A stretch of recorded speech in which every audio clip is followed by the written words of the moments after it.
back to another story reading of Better Off Friends by Elizabeth Eilberg.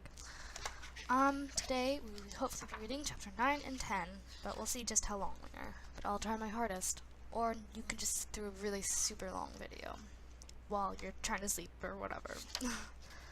Alright, so let's just start these chapters. Chapter 9. If I could have talked to my 8th grade self, I would have told her she had nothing to worry about. Freshman year was easy. I just graduated from grade 9.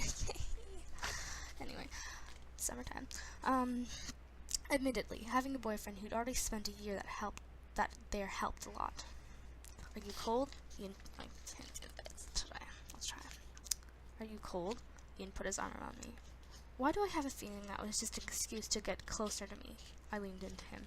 He gave me a little squeeze as we sat in the bleachers during the JV football game at the beginning of sophomore year. Of course, Ian had assumed Levi and I were dating when high school first started. I couldn't really blame him. Not only did Levi and I go to and leave school together, unless he had practice. We sat together at lunch, went to homecoming together, and did pretty much everything together. I got it, I really did. But that still didn't mean I was going to stop spending time with my best friend. I guess Ian figured it out because he asked me on a date the Saturday after Thanksgiving. By the time the JV game came along, we'd been together for 10 months, and not once had he ever complained about Levi to me. Sure, he teased me, but I knew I deserved most of it. Maybe have I ever told you that you're too good a friend? Ian laughed. There's always a chance that'll get in. I hoped the universe heard me on that one. We're at the football game to support Levi, even though he'd made it into the field. Even though he never made it into the field, ever. Not as a freshman, not during the first 2 games of sophomore year. It wasn't the running he struggled with. The coach repeatedly told him he was the fastest one on the team. It was catching the ball that was the issue. Oh yeah. So Levi sat on the bench, but he was part of the team, and Levi was a part of my life, which is why I was also sitting on a bench. Do I need to remind you that I came to all your track meets in the spring? I nudged Ian. Do I need to remind you that Levi's also competing? So let's not pretend that you're there just for me. I opened my mouth in shock. Exactly what are you implying? He shook his head. Nothing. I'm certainly not questioning your alliances. I know I'd lose that battle.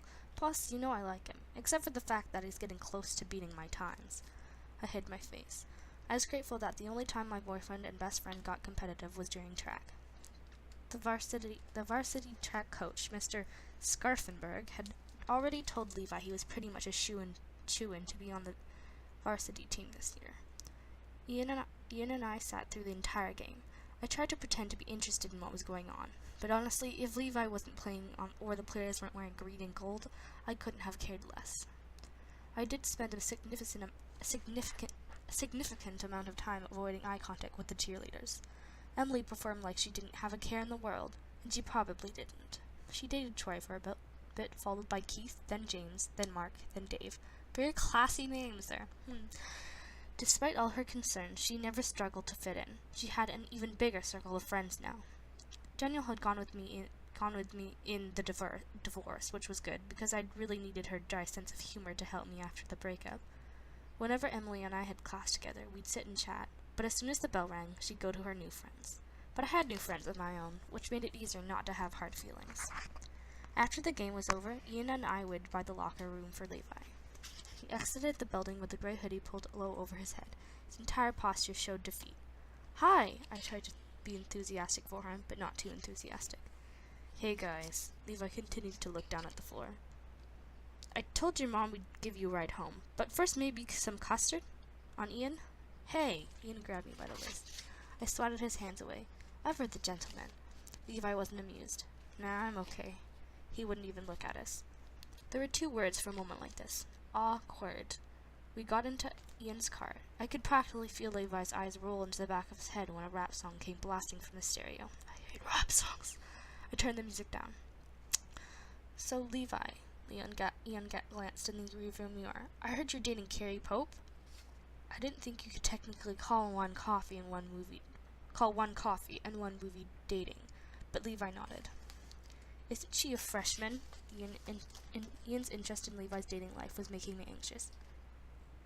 Hey, Pod, are you calling this kettle black? Levi said with a laugh. I was relieved that he still had a sense of humor. No, Ian stammered. I'm just saying she's cute. Hey, I playfully hit his arm. That's not what I meant. She's not my type. Oh, so cute isn't your type, I countered. Sounded like that to me, Levi announced in the back seat. You know, you guys are no fun, Ian sulked. Nobody can ever win anything with the two of you ganging up on poor souls. Oh, please. I turned around and gave Levi a high five just to annoy Ian further. Blimey, if we can help it, Levi said in a British accent. Ah, Ian protested. Enough with that blimey stuff. You guys are too much. I believe he means too much awesome, I clarified. Clearly, Levi agreed. Can't imagine what else it would be. Unless it's amazing. That's another word people often use to describe us. And fabulous, I reminded him. Inspiring. Extraordinary. Stop! Ian cried out like he was in physical pain. Oh, I've got plenty of words to describe you two. Believe me. He pulled over in front of Levi's house. So, Levi, how about we even the playing field to go on a double date? Then maybe Carrie and I could gang up on the two of you for a change. An odd silence took over the car. Levi and I were no longer joking around. I don't know why we were both reacting so strangely. It wasn't as if Levi didn't hang out with us, but now we were adding a fourth. Would it be uncomfortable? Was it something I said? Ian asked to lighten the mood. I tried to grasp onto reality and not overreact. No, yeah, I think that would be great. I looked at Levi, who was studying my face. Sure, he said, although he didn't sound sure. Great. Ian was way too excited about this. We've got that party at Keith's next weekend. We do? I hadn't known we had that. Yeah, didn't I tell you? I shook my head in response. He continued. Oh, well, let's go grab a bite beforehand and go over together. Okay. Levi got out of the car and gave me a little wave before going inside. See, Ian leaned over toward me. Look at me playing nice with your BFF. What does this get me? The privilege of driving me home, I stated flatly. He laughed. You're something else. You know that, right? So I've been told. I didn't know if it should come from me that Levi was hesitant about the double date, as I was. I'd met Carrie a couple of times, but I tried to give her lots of space. I knew that Levi having a girl as a best friend could be intimidating.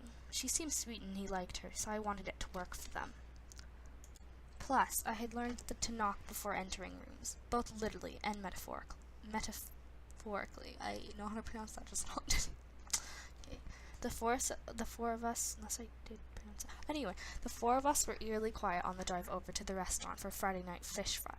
I gave Levi the front seat, thinking he and Ian could talk about guy things, and I could get to know Carrie more. I like your skirt, I offered.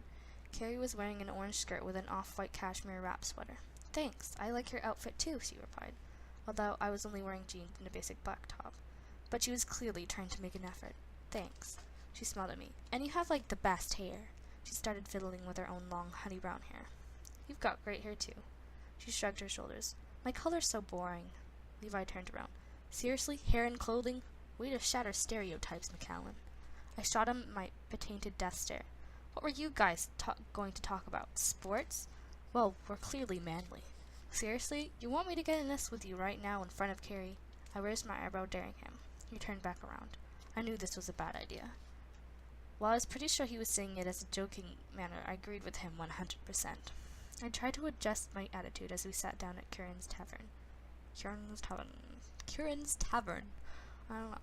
We made small talk before the waiter came over and took our orders. Levi gave me a crooked smile. Shall I order, or do you want to? We always get the same thing, I explained to our confused companions. Yes, I'll have the fried cod with baked potato. But can I please have extra sour cream with that? And blue cheese dressing on the salad. Thanks. I'll have what she's having, Levi announced. Although you forgot one thing. Oh, cheese curds! I practically screamed. Can we start with an order of fried cheese curds as well? Thanks. The waiter nodded and turned toward Carrie, who asked for a grilled chicken Caesar salad. Yum, yum. And I'll have the cheeseburger medium rare, Ian ordered. Yum. I didn't have to say anything, because I knew Levi would. Seriously? Who goes to a fish fry and doesn't get fish? I hate fish, by the way. He shook his head. First of all, I will not be sharing my corn fritters with either of you, and I know that for a fact that McCallum won't either. Preach it, I encouraged. Corn fritters? Levi leaned in, his face so serious it was almost solemn. Listen, guys. I never heard of a Friday night fish fry until McAllen's family took my family. You have no idea how spoiled you are in Wisconsin. Fried fish, corn fritters with honey butter, baked beans, bread and butter, coleslaw, potatoes. You get your choice of potato. Did I mention the butter? So much butter. I mean, what more could you want on a Friday night? Ordering something else. It's madness. Madness, I say. While Carrie and Ian didn't look as amused as I was, a strange sense of pride overwhelmed me. If only 7th grade, Levi could see himself now. He was even starting to get a little Midwestern accent. What? What are you smiling at? Levi inquired. Nothing, I responded a little too quickly. Like I would ever fall for that. He leaned forward and gazed in my eyes as if he was trying to read my mind. I looked away. At that point, I wouldn't have doubted that he could. Ah, see? I know you're up to something. Who? Me? I said in my most innocent voice. Please. He leaned back and put his arm around the back of Carrie's chair. Let me tell you a little something about this one, Carrie. Do not fall for the good girl. Straight A student facade. Beneath her sweetened exterior is a snarky center with quick wit and even quicker rebounds. Which is exactly why you're best friends with me. Obviously, Levi agreed. Ian cleared his voice loudly. So, Carrie, I think we need to intervene before the Levi and McAllen show takes over. Once they get started, they don't stop. Ever. Carrie maneuvered uncomfortably in her chair and played with her straw wrapper. I mouthed sorry to Ian. This wasn't the first time, nor did I think it would be the last he'd have to intervene with Levi, and I got into one of our epic conversations. I ended up playing 20 get-to-know-you questions with Carrie until our food arrived. Besides being really sweet, she was running for student council and volunteering at the animal shelter on the weekends. I felt like a total slacker in comparison. Although I was having a good time, I had to fight every instinct I had to talk to Levi whenever a thought came up that I knew he'd enjoyed to have a comeback for. I needed to be on my best behavior. We had our dates to consider. After all, it was a pretty big miracle we could find members of the opposite sex who enjoyed our company as much as we did. We arrived at Keith's house when the party was in full swing. Everybody from the football team, cheerleading squad, cheerleaders. We don't have cheerleaders where I live, but looks pretty stupid. And marching band was there. Hey, California! Oh my god, things sound the same. All the quiet voices. Sorry. Okay. Keith came over and did that guy chest bump. I can do that really well with my friends, actually. Yeah. Bro hack. Combination that must be taught in some dude class. Welcome all. He looked me up and down, and I gave him a stare that made it clear I wasn't the least bit interested in anything he was looking for. Hey man, Ian said, coming between us. Thanks for the invite. Oh right, you two are together. See, I keep forgetting that since she's always with him. He pointed to a clearly annoyed Levi. Keith, this is Carrie. Levi gestured it in her direction. For whatever reason, Keith laughed. Okay, I get it. He reached down in a cooler and pulled out some cans of pop. I'd say go long, Levi, but I don't think my mom would appreciate getting pop on the carpet. He laughed again. We all remained stone-faced. We each took a can and made our way over to the corner of the kitchen. Don't let him get to you, I said to Levi. But he's right. I can't catch anything, except grief. He shook his head. I turned my back to Carrie and Ian. I knew how embarrassed Levi got about his lack of catching skills. You're getting much better. The other day Adam was telling me how you caught a ball nearly all the way down the block. I guess. His voice was faint, but so humiliating sitting on that bench every single game. I thought you only wanted to play football to make some friends and fit in. He shrugged. But it doesn't mean I don't want to play. I know, but look around. You're at a party and Keith invited you. He invited everybody. But at least you're here, and he's ribbing you. Isn't that the bro way of being friendly? The bro way, he laughed. You know how guys show affection or mark their turf, kind of like how dogs pee on something to let you know it's theirs? Do you have any idea what you're talking about? Of course not, I admitted. But does it at least make you feel a little bit better? Yeah, just a little. I elbowed him playfully. Well, that will not do. Clearly, my job here is not done. Let me count the ways that you're a stud. Wait. Levi pulled out his phone. I need to record this. I may even make it my ringtone. I grabbed his phone and spoke directly into the mic. I, McCall Marion Dietz, that's my name, do hereby swear that Levi Rogers is, that's what I don't know is a total manly man, the ultimate bro. Reason number 1, he does a mean British accent. Reason number 2, he knows to always compliment a lady's cooking skills. Reason number 3, nice, he grabbed his phone back. You can't even come up with 3 reasons. See, there are just so many reasons. My poor brain is on overload. Good save. Phew, I wiped my brow dramatically.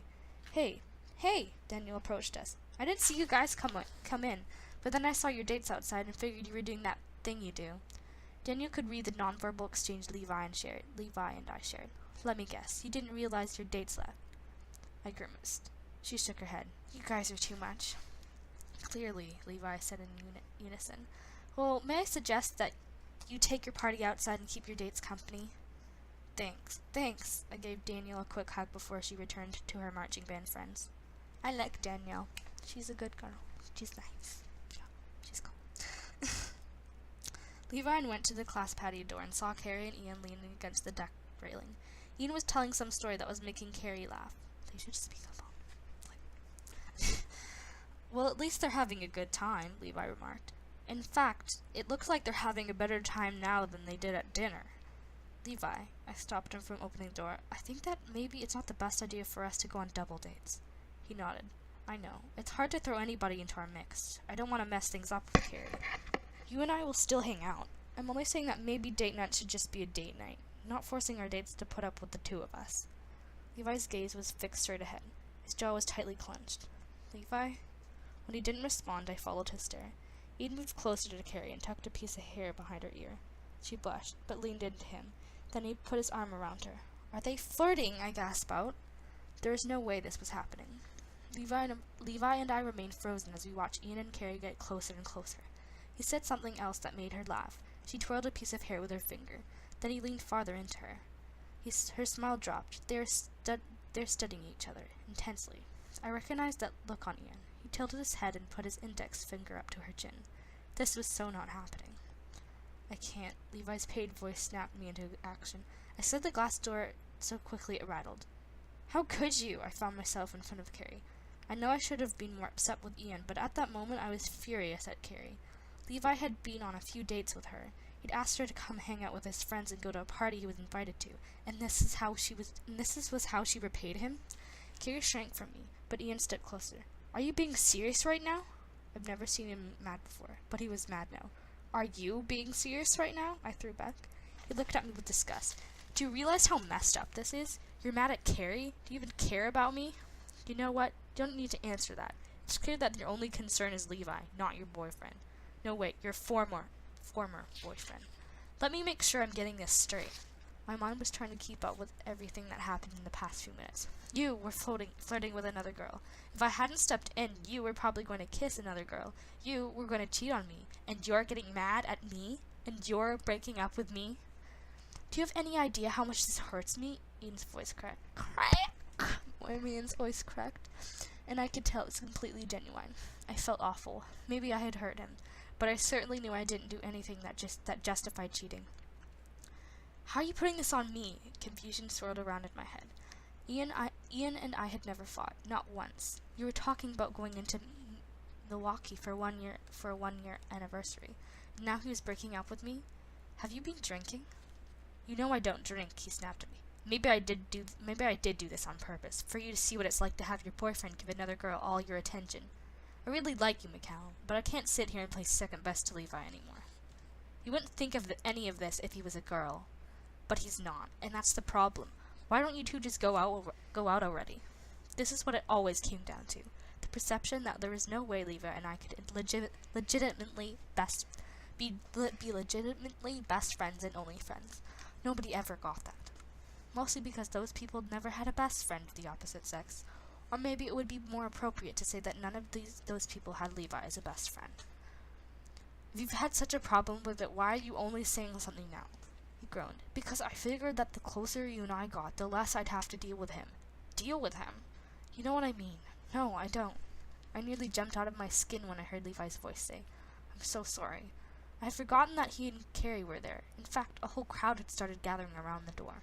Carrie was hunched over in clear attempt to disappear. I should go, she said quietly. I'll drive you home. Ian walked into the group of observers with Carrie following behind him. I heard some clapping. Dudes! Dudes, Keith called out, emerging from the crowd. I know I can always count on you two for entertainment. If only had some popcorn. That was insane. Really, Keith? I asked. Something in my voice stopped him. Oh man, I'm sorry, McCallum. I stood there waiting for him to make a sarcastic follow-up comment, but he had a look of actual sympathy on his face, which made me feel even worse. If Keith felt bad for you, you knew your life must be pathetic. Let's get out of here. I grabbed Levi by the arm and led us out of the house. Our ride left, Levi said with quite resignation. We'll figure something out. I opened the door and started walking. I think fresh air might do us some good. I thought they were outside for some reason. Levi stayed uncharacteristically silent for several minutes. I left him alone with his thoughts, as I had a ton of mine to sort out. Mostly what had just happened. Maybe I was missing some signals. I racked my brain for signs that Ian had been unhappy. He'd made lots of jabs at how much time I spent with Levi and usually pretended to gag whenever I would talk about him. But he was a guy. I thought he was teasing me. Regardless of what I'd done, it didn't give him any excuse to flirt the second my back was turned. But what made me the most upset was if it had been Levi's girlfriend. I would have thought Ian would have wanted Levi to have a girlfriend. Is any of this making sense to you? I asked Levi. He shook his head and kept walking. This was bad. We found ourselves walking to the same place. We didn't discuss where we were going. We just led each other to Riverside Park. We silently walked over to the swing set and sat down. Me in the middle swing, Levi seated to my left. This was how we always sat when we'd go to the park after school in 7th grade. And the cover actually has them sitting on the swings. Oh, they got the comfortable swings. And you'll see this photo. Probably. Yeah, you can see this. Anyway. I started rocking my swing back and forth. So, I've been thinking, Levi announced, remaining motionless on a swing. I think you're right. We shouldn't go on any more double dates. Looked over and saw a slight smile on his face. Are you making a joke? Well, it's either that or come to face the fact that I've been cheated on twice. She didn't technically cheat. He clicked his tongue. Yeah, only because you stopped it. We don't know what was going to happen. I didn't believe the words as they came out of my mouth. I tried to lighten the mood. I guess I really need to stop going to parties where your girlfriends are, and where there are doors. Tell me about it. He got up and went behind to push me. I closed my eyes and let the swing take me higher and higher. We stayed like that for nearly an hour. I glanced down at my watch. We either have to start walking home or call one of our parents. We decided it was best to call Levi's mom for the ride. Dad and Uncle Adam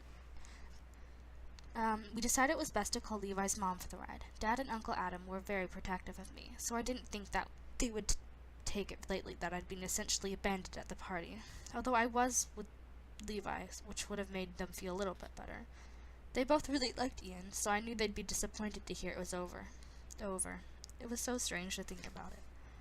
Levi and I sat on the curb while we waited for his mom. Are you okay? I asked. Not really. He wrapped his arms around his legs. I don't know. I'm wondering if there's something wrong with me. There's nothing wrong with you, I assured him. But why do girls keep cheating on me? You've only had one girl cheat on you and one girl make a poor decision. He sighed. Maybe I'm a bad kisser. I'm sure it's not that. How would you know? He got me there. Let's think about it. My first girlfriend here was away from me for 10 days and started sucking face with some other guy the second she was alone with him. My girlfriend was away from me for like 2 seconds and she was going to make out with another guy. It clearly has to be me. You're being silly. I don't think I am. Then Levi was the opposite of quiet. He spent the next 5 minutes going on and on about it. How it must be that he was a horrible kisser and that he would never have a girlfriend because he's lousy. How he was never going to date another girl because he couldn't trust them. How pathetic he must be that every girl jumped at the chance to be with someone the second his back was turned. It was getting extremely annoying. Levi was usually pretty laid back about things, so I wasn't used to being so hard on himself over a girl. I wasn't used to his being so hard on himself over a girl, and being so overdramatic. I kept trying to tell him it wasn't about him. It was about how Emily liked the floor and wasn't really girlfriend material, because she preferred to date and play for the field. And who knew about Carrie? She was young. She'd made a mistake. But that wasn't enough. I was getting so frustrated with Levi. Part of me wanted to smack him, but I knew that wouldn't shut him up. No, but that's it. I'm a horrible kisser, and it's going to spread around school, and then no girl will ever give me a chance. For the love, Levi, I shouted at him. And before I really knew what I was doing, I grabbed his cheeks and pulled him in for a kiss. He was tense, probably from shock, for the first couple seconds. Then his arms were around me, and he eased into it.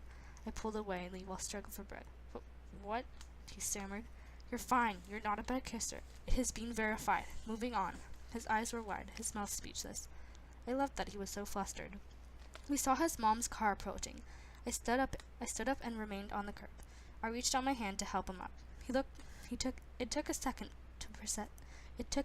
to process it. He got up to his feet, still completely stunned.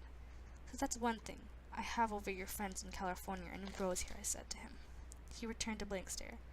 I laughed at him, and I laughed and hit him on the shoulder. I don't think any of them would have had the nerve to prove to you that you're not a bad kisser. You're welcome, by the way. He stayed mostly silent for the ride to my house. I laughed silently to myself in the back seat, as it really takes to fluster a guy in a simple kiss. Yeah. Still speechless, I see? Give me a break, will you? There was, pouring my heart out when you attacked me. I usually prefer to be taken out on a date first. At least buy a guy a slice of pizza before you take advantage of him, especially if he's emotionally fragile. Yes, poor you. You were being ridiculous, and that was the only thing I could think to do to shut you up. I really need to start talking more. Are you blushing? What were we talking about? How I'm the love of your life, obviously. I guess we'll just continue to chapter 10. It's long. It's really long. Oh, God. Okay, let's do this thing. It's gonna be a long video. Chapter 10. Here's the basic difference between having a girl as a best friend as opposed to a guy. When you complain incessantly to your guy friends about being cheated on and how you might not be a good kisser, they'll give you crap, change the subject, or even smack you. When you're best friends with a girl and you blather on and on, she kisses you to make you shut up. When it first happened, I was shocked and confused for the first 1.3 seconds. Then I decided to go with it. Mikal was an excellent kisser. I was a little disappointed when she pulled away and acted like nothing had happened. And people think guys don't get attached when things get physical. Of course, I tried to get her to kiss me again, but she didn't fall for it. Any time I'd be purposely annoying to her, I'd say, "Uh-oh, somebody better get me to shut up," and then pucker my lips. Mikal would ignore me and go back to whatever she was doing. That was annoying. Spring finally arrived, and with it came the warmer weather and track. Even though we were already in the middle of the season, I still got nervous for every race. It mattered too much to me. I had to keep telling myself to remember to breathe. Then I shook my legs out. I could hear the introductions in the crowd, but I looked straight ahead. The only thing that mattered was the 400 meters in front of me. Why don't do sports? Because it's stressful. Although I do like running, just not competitively. I heard the call to line up. I positioned myself at the start, ready to bound forward at the sound of the shot. I went into the zone right before a race. Everything else faded away. I gained tunnel vision. A calmness overcame me as my body readied itself to pounce, to run. The shot rang, and I blasted out. My muscles automatically responded from all the training I'd done. I breathed in short bursts, propelling my body faster and faster. I rounded the first bend of the track and could sense that we were in a tight group. By the halfway mark, I knew there were only a couple of other runners left. I used every ounce of energy for the remaining course, not wanting to leave anything behind. I knew it must have been close because the only voice I could hear was McCallum's, and she was being more intense than usual. When I crossed the finish line, it took me several yards to get down to a jog. I looked down to me, and Ian was right by my side. "It's gonna be a tight one, man," he gasped, clearly out of breath. I could only nod. I hadn't yet fully recovered. He patted me on the back. Geez, I'm not sounding like a dude at all. Okay. Ian and I had formed a sort of truce after the near cheating incident. I was more upset with him for what he'd done to McCallum, though she didn't seem as bothered by it as I would have been. But I guess that when you've been through everything she had, breaking up with a boyfriend in high school wasn't the worst loss. Brannigan, Rogers, good job. Brannigan, Rogers, good job. Coach Scharfenberg called us to called to us as we slowly made our way back to the team. The coaches and officials spent a few minutes going over the official times. Hey, you coming out after? Ian asked me. Yeah. The guys on the varsity. What is varsity? I don't. Okay. The guys on the varsity team always went out after the meets. It usually involved a lot of food and Gatorade. Food. Awesome job! Andy handed me some water. Thanks. You killed it in the 200. Totally. Tim came up and patted Andy on the back. Although, let's face it, I smoked the relay, as I do. I actually had guy friends, like real guy friends. Once I made varsity, the only sophomore to do. I'd started hanging out with Tim and Andy, both juniors. They were these cool guys who were really supportive. I would just relax and try not to get too giddy whenever they'd ask me to do stuff. I did have to break plans with McCallum a few times, but I knew she was happy for me. Plus, she always planned everything way in advance, which these guys didn't. I stared at the scoreboard, willing the times to be posted, and it was close. Ian had beaten me by 1/10 of a second. 1/10. Oh, just frickin' time him. Okay. In some ways, this is why I don't use words. They're annoying. In some ways, I would rather have lost by a second. Races this close always haunted me. I didn't think I had anything left in me, but I couldn't help but think. Okay, what if Ian's taller? Like, that's pretty improvement if he's shorter. Just saying. I couldn't help but think if I'd only pushed myself a little faster, only 2/10 faster, I would have won. Good job, man. Ian patted me on the back. Congrats. You earned it. I went over to the side when McCallum and Danielle were waiting. Hey, I tried to smile. You were great, McCallum exclaimed and gave me a big hug. I felt so embarrassed because not only had I lost, but I was covered in sweat. I shrugged, not willing to accept the compliment, especially when it wasn't warranted. Come on, you're a sophomore, she reminded him. Second place is amazing. You totally get it next time. She reminded me. Okay, that makes sense. Yeah, when Ian was no longer on the team. McCallum grabbed my shoulders and started shaking me. Earth to Levi, you were incredible. We're going to Culver's. Frozen custard on me. Yum, that sounds so good. I love custard. As much as I'd love to see you open your wallet for a change, I'm going out with the guys. I playfully messed up her hair. She swatted her hand away. All right, guy time. Manly time. Bro time. Oh, wait, is that a smile I see? She scrunched up her face and pretended she was searching for clues in my face. Yep, there's definitely a smile cracking. You know what will probably get a huge grin is quality time spent around dudes. Yep, manly men doing manly things. Too bad, Daniel joined in. McCallum and I were going to have a lingerie pillow fight. Totally. McCallum's eyebrows went up and down. And to think there was something else I was going to do. I don't know. It was on the edge of my lips. She playfully puckered her lips and tapped them. Don't know what it was. You're awful. I desperately tried to get the thought of McCallum and Daniel in lingerie out of my mind. That was up and down cruel. I sometimes thought McCallum forgot I was a guy, and we have certain responses that are difficult to control.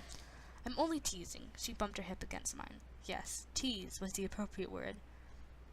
I've got to hit the showers. A very, very cold shower. Have fun tonight, really. She gave me another big hug, which didn't help my current situation. I'm proud of you, and I'll see you tomorrow. Now go have fun with the boys. Yes, be super manly, Daniel said. They both laughed and walked away. Dude, Andy followed me into the locker room. There's no way I can ask her to prom, even if I promise to be a gentleman. I shook my head. No way. It's pretty cool that you parade her around me, but it's all look, don't touch. Join the club, I thought. Tim and Andy had been working with me on my catching skills. Even Keith had joined us a few times and thought I could actually play on the varsity. I hope I am pronouncing that right, because I still don't know what it is. On the varsity team next year. This was the life I dreamed of when we drove to Wisconsin 4 years ago. What? Oh my jeez. Okay. Not even that far into the book. That much. Like halfway, I think. This was the life I dreamed of when we drove to Wisconsin 4 years ago. Being with a crew, being popular. I didn't care how shallow it sounded. It was true. I walked to classes in a group. I hung out with a group. My group. Girls were paying more attention to me. It was about 2 weeks after McCallum and I had shared that sweaty hug when I was with my crew at our after-meet dinner. California! Andy started slamming his hands against the table. Tim joined him with his fist banging. California, come on! Soon the entire table was chanting my nickname. I picked up the milkshake and chugged the entire thing. Milkshake, yum, yum. I didn't care that I could hardly taste it that the cold burned my throat. My guys are cheering me on. Dude, Andy laughed. That was insane. 26 seconds. You totally crushed Tim's time. Wouldn't be the last that happens, I boasted, ignoring the instant pounding in my head from brain freeze. Ooh. Andy straightened up a bit and ran his hands quickly over his hair. And then he jutted his chin out. What's up, McCallum? I turned around to see that McCallum had walked in with Daniel. They took a corner table. Dude, come on, Andy asked her to join us. I couldn't tell if the lurch I felt was from slamming a milkshake or Andy constantly insisted on being set up with McCallum. Andy took my silence as a non-invitation for McCallum to join us. He seemed to concede, but then he popped out of his seat and headed over to her table. I could only see part of McCallum's face as Andy approached. She looked confused at first, then gave him a big grin. Andy said something that made her laugh and I jumped up. What's going on? I put my arm around Andy and gave McCallum an apologetic look. Is he bothering you? I'm inviting these lovely ladies over to our table, Andy bowed his head. Daniel picked up our menu and refused to look up. Her tolerance for stupid boy shenanigans was about as high as McCallum's. I knew the only way to get Andy to leave was to make him jealous. Hey, you! I pushed Andy aside and sat down next to McCallum. What are you getting? I rested my chin on her shoulder for extra effect. Let me guess. Tuna melt? Maybe. I saw her give Daniel a look that resulted in a conspirational smirk.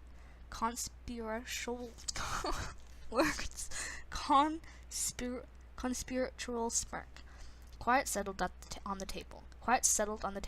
Andy excused himself, but I wanted to wait a few more minutes just to make a point that nobody else was allowed to be at this table. I'm going to go wash my hands. Daniel got up and left. I moved over to the side of the booth. So, what's going on? McCallum shrugged. Not much. Are you coming to Sunday night supper? I can't. I got something at Keith's, but Mom and Dad are still coming. She looked down at the menu again. This place had only about 3 things she would eat, so I didn't know why she needed to study it so much. Oh, also, I can't do Wednesday either. I've got something with the guys. She talked over me, a bitter edge seeping into her voice. Yeah. I took her menu away. Look, I'm sort of being preoccupied. I get it. I could tell she was hurt. She was used to me not having any plans. I couldn't help it if the guys had me booked. I was a man in demand. So will you be able to come to Adam's birthday party? Isn't that months away? Well, thought I'd get you to commit now, even if you'll probably cancel it at the last minute. I decided to ignore the passive-aggressive comment. McCallum picked up her soda and took a long sip. She paused for a second, but then put the soda down and said, So Keith asked me out again. He did what? I blurted loudly. Yeah, he came up to me yesterday after class. She folded her body over like she was a caveman. You, me, date, grunt. I said no. Obviously. Why didn't you tell me? She studied my face. I texted you yesterday to call me, but alas, you didn't get back to me. Shocking. Her lips were pursed. I remembered getting her text, but it had been during practice, and while I shouldn't have ignored her, she'd been sending a lot more texts than normal lately. I bordered on needy. Besides, I would have thought he told you. No, he didn't. He knew I wouldn't be okay with that. I've made it clear that you're off limits. I'm off limits? She snapped. What does that mean? It's just like, No, I don't know. She pulled the elastic out of her hair and immediately put her hair up again, her hands working quickly. I could tell she was annoyed. She needed something to give her a few seconds to figure out what to say next. You're such a hypocrite. Wasn't expecting that. Disgust filled her voice. It's totally okay for you to get a whole group of guy friends, but heaven forbid one of them wants to go out with me. She completely lost me. You want to go out with Keith. No, this isn't about Keith. She looked down at the table. Well, at least someone in your group wants to spend time with me. This wasn't like McCallum. She wasn't the kind of person who felt sorry for herself. Do you want me to go over there, I pointed to my table, and tell them I won't hang out with them anymore? Is that what you want? The familiar cold look started to creep over her face. I don't want that, and I'm sorry I want to spend some time with you. Well, we've got this summer. That feels like it's ages from now. I saw Daniel approaching and got up. But seriously, if you want to go out with Keith, she grimaced. I just can't pronounce this word. I don't know. She grimaced. Grimaced, is it? I think that's right. She grimaced. Oi! I called out, knowing how to temper this situation. Blimey, if you don't fancy him a sweetheart, before you know it, he'll be bringing round roses and Bob's your uncle. I waited for her to reply. She sat there stubbornly for a few moments before she responded in a monotone. But Buggy, your uncle's name is Sam. I quickly turned on my heel. I figured it was best for me to leave her quoting Buggy and Ford than to get in a fight. Mikhail and I didn't really fight. It wasn't our thing. But this felt like a fight. We still have a way to go until this chapter is finished. Okay, it's probably gonna be like an hour. Anyway, I was so busy with track, practicing ball, and studying for finals as our sophomore year came to an end. But I made a note to spend at least an entire day with McCallum as soon as school was over. Now we had only one more day to go, and then we'd be free. As much as I loved my guys, I had started to miss McCallum. When I was with her, I didn't have to always be on. Sure, she and I would trade barbs, but she was also the only person I could have a real conversation with. I thought if I got too deep with the guys, they'd think I was turning into a girl. Hey you, McCallum came up to me after school with Daniel not far behind. I've been texting you all week. Hey, I started shoving books in my backpack. Are you? Rogers, Tim boomed. You're so going to pay for that stunt, Jim. Good luck with that, I shouted back. I turned back to McCallum. Sorry, what were you saying? She looked flustered. I was wondering... Catch! I heard Keith call out. I turned around and perfectly caught the football he'd thrown. Simon, no throwing the ball... Mr. Simon, no throwing in the halls. A teacher reprimanded him. Keith Simons. A teacher reprimanded him. Sorry, Keith played bashful until the teacher turned her back. Oh, that was a woman. Okay. It's okay. No, Mr. Simon, no throwing in the halls. Okay. Nice work, California. We got all summer to throw the pigskin around. I hear that. We high-fived. I finally realized McCallum was trying to tell me something. I looked around and couldn't find her. I saw Daniel up the hallway and went after her. Yo, I called out. She turned around and gave me a death stare. Yo, you've got to be kidding. She kept walking. Where's McCallum? Oh, so you noticed her existence? She said dryly. Come on, eh? She interrupted me. No, totally. Dude, I get it. You had your bros around. Chillax, yo. Well, a girl was overreacting. Paging Captain Cliché. Try locker, she said over her shoulder. I raced to McCallum's locker and was relieved to see her, until she turned around and looked like she was about to cry. I'd only seen McCallum cry about her mom. She handled everything else. The dissolving of her friendship with Emily, her breakup with Ian, academic stress, with this quiet strength. Hey, I ran up to her, but she began walking in the opposite direction. You're mad at me? She didn't need to answer when she turned around. The look on her face said enough, but unfortunately she answered, What do you think? I'm sorry, even though I had no idea what had gotten her so mad. I'd only been fooling around with my friends at my locker. She couldn't have waited a minute or two before she would have had my undivided attention. Of course she couldn't. She was used to having me all to herself. But now I had other friends, other commitments. It wasn't my problem if she couldn't handle that. She laughed. You know, I usually believe you when you apologize, but I have a feeling that you have no idea what this is about. Actually, I do. Oh, really? Would you care to enlighten me? She's being so smug it made me even angrier. You don't like that your little errand and whipping boy isn't at your beck and call. She stared blankly at me. I got her so good. No, her voice was so quiet. It's that I think I'm losing my best friend. Wait, no, not just a best friend, but part of my family. You know more than anybody how much my family means to me, and I let you be part of it. You promised me, Levi. You promised my mom that you'd always be there for me. Some promise. I felt sick to my stomach. She wiped away a tear and continued. I understand how important it is for you to have your guy friends. I do, but I can count on one hand the amount of times I've seen you in the past month. The past month, Levi. And I don't forget, one of those times was so we could go shopping to get a suit for you to take the junior girl to her prom. She was helpful picking out the corsage I gave Jill. I gave up one of my closest friends because of you, Levi. Because I thought the friendship we had was worth it. But the second you get guy friends, you push me away. You have any idea how worthless you've made me feel? Did you even once think about my feelings every time you canceled on me? Because Keith always had the worst timing. He came down the hallway right then. Because Keith always had the worst timing, he came down the hallway right then. "Come on, California, you coming or not?" he called out. McCallum glared at him before she turned back to me. "Please don't let me get in the way of your precious bro time." She rolled her eyes. That's when I snapped. I no longer felt sorry for her. I was sick of the way she always made me feel like the things I wanted were stupid, that her time was more important than mine, for the way she kissed me and pretended it was nothing, that there was no consequences for her when it comes to me. "This is all a joke for you, isn't it?" I spat at her.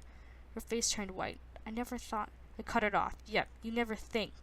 And then I walked away from her. I had no desire to hear what she had to say anymore. I didn't like being made to feel like I was letting her down, that I was a failure somehow, that I was single-handedly responsible for her happiness, that I was the one responsible for her not being friends with Emily anymore. It was a decision she had made. And it wasn't my fault she wasn't with Ian anymore either. She needed to stop putting so much on our friendship. I was a 15-year-old guy. What was so wrong with wanting to hang out with my friends? My real friends? I went with Keith, but it wasn't like I wasn't there. I caught the ball because I needed to catch the ball, but that was it. My mind was back in the hallway. My mind would not move.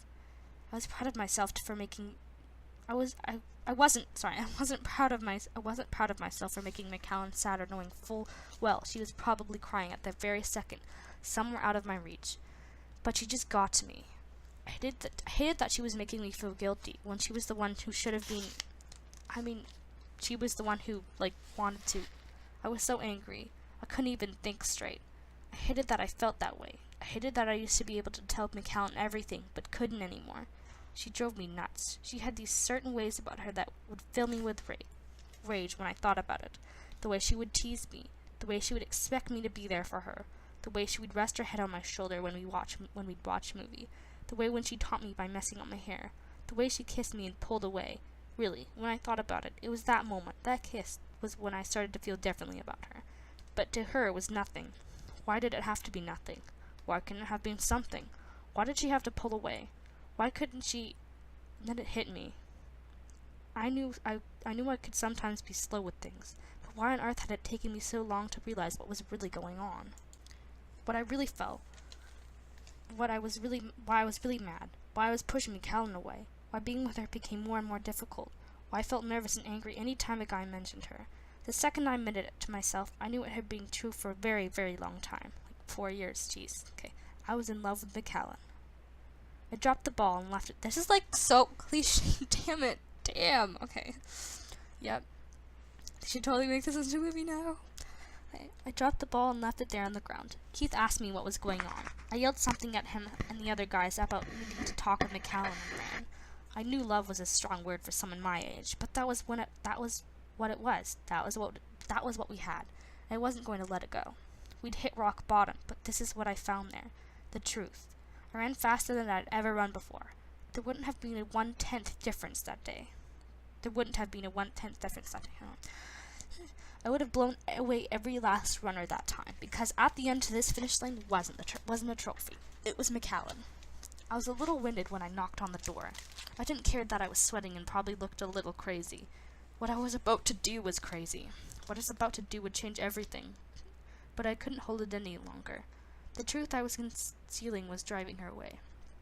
It was time I stopped messing around and stepped up. Oh, hello, Levi," Mr. Dietz screamed me out the door, and he did not look very happy to see me. "Hi, Mr. Dietz. Can I speak to McCallum, please?" I almost didn't recognize my own voice. There was so much pleading in it. Whatever. He sighed, but opened the door. "She's out back." I went through the house and saw Adam, who looked at me stone-faced. I'd never seen him look so serious. That was when I knew I was in big trouble. I went to the door to the deck, where McCallum was sitting on the steps that led to the yard. My heart almost broke when I saw there was crumpled up tissues at her side. I slid open the glass door, and her dad stopped me from closing it. "Levi's here," he announced. She turned around and her eyes were red. "Going to be okay, Callie?" I'd never heard her dad call her anything but McCallum. "This is worse than I thought." She gave him a tiny nod. Then I heard Adam's voice. "I'm going to be standing right here if you need anything. Anything at all." He nodded sternly at me, like he wouldn't hesitate for a second to take me down. Adam's loyalty was a stark contrast to how I'd been behaving. I'd never been so ashamed of myself. Hey, I said as I gently maneuvered myself next to her on the step. I know I've been saying this a lot lately, McCallum, but I'm sorry. As being a grade A jerk, I was confused about a lot of things and was trying to fit in. But I realized that none of it matters. None of it matters to me, except you. I never had to declare my love to anybody before, though I was pretty confident I was doing a horrible job. I got so mad because I know that, well, I have feelings. Not just feelings, but let me start over. You made a promise to me, Levi. You promised you'd be there for me, but you haven't been. I never saw you as a whipping boy at my beck and call. Those words I used just hours earlier stung. I could only imagine how much they'd hurt her. She continued while tightly holding onto a tissue. I didn't realize what a burden it was for you to hang out with me. No, I said forcefully. I couldn't believe she would have ever thought that, no matter what I said, but I had been ignoring her. So I guess I could see why she thought that. She disregarded my comment. It's great that you got your own friends. It would be selfish of me to keep you from them. That was never my intention. No, that's not it. I'm horrified that you'd ever think that. I took her hand in mine. I've been a complete idiot, and I know why I've been so confused. I guess I have problems expressing myself in them. She wouldn't even look at me. I cautiously took my other hand and gently maneuvered her hand so she looked at me. Her eyes were filled with tears. McCallum, I love you. It was as if those words lifted a ton of weight off my back. I love you too. You're my best friend. She gave me a weak smile. I didn't think my love and her love were the same. No, McCallum. I brushed her face lightly with my thumb. That's not what I mean. I pulled her closer to me and leaned in. We were only inches apart. My body tingled, and the anticipation of another kiss, one that didn't have to end so abruptly. McCallum's eyes widened when she realized what I was about to do. She jumped to her feet. I'm going to Ireland, she blurted out, her voice a lot louder and higher than normal. You're what? When? I'm going to Ireland to spend the summer with my mom's family. I'm leaving in a week. She said in such a dead tone. I almost didn't believe her. McCallum, please. I had a feeling I was responsible for this last-minute escape route. When did you decide this? Just recently. She was a horrible liar. You know they've asked me every summer. So why now? Why not? Why not? Why not, I wanted to scream. Because I just confessed my love to you. That's why not. She took a step back. Look, Levi, I know things have been different, and now you have your summer to hang out with your friends, and we can pick things up again when I get back. Pick up what exactly? I was testing her. Was she going to acknowledge that I wasn't telling her I loved her only as a friend? She looked lost. This, our friendship, that word stung. Clearly, we need some time away from each other. You need some time with the guys. I need some time with my family. We need to figure out how to make this work. I don't want to get in your way, so I'm giving you the freedom you so desperately want. McCallum, I pleaded. I went to grab her hand and she backed further away. It'll be fine. She tried to assure me, but I wasn't sold. I've been thinking it was time for me to visit. Really, I've been thinking about going this year for a while. You can ask Danielle. Now I cursed myself for never answering my stupid phone. Maybe one of those times she was going to ask my opinion. If only I had answered. She tried to pretend everything was normal. It's not that big of a deal. We'll email and chat while I'm gone, and you're lucky. If you're lucky, I might bring you back a leprechaun. I didn't know if I should feel relieved that she's making a joke like normal, or if I should be devastated that she certainly wasn't going to confess any unfriend-like feelings toward me. We were at standstill. I knew I had two options at that point. I could confess my love to her again and make her realize we could be more than friends, or I could swallow my pride and keep whatever was left of our friendship intact. A leprechaun, huh? I bet it would probably fit in with the overhead compartment. I hated myself for it, but I didn't want to push her any further away. Who knew how far she was willing to go to avoid me? Ireland was far enough. Just so we're remembering this correctly, when you kissed me, I went home and splashed cold water on my face. When I tried to kiss you, you ran away to Ireland for the summer. Perhaps not the best timing on my part. Understatement of the millennium. Well, wow, those chapters were long, and that was nearly an hour. So I hope you stuck with me and you listened to that, at least the whole way, or you paused and you went back to it later. Don't blame you. But yeah, hopefully these next few chapters will be less long, but I can't promise you anything. But yeah, we're like actually more than halfway through the book now because these chapters are so damn long. Like we're chapter 11 now, but it's like we're almost finished this. So, can take this back to the library soon. Wish I owned this though. But I hope that you didn't completely get bored of listening to this for nearly an hour, but it's a good book, so yeah. I hope you enjoyed it, and I will read to you next time for chapter 11 and 12. Bye for now.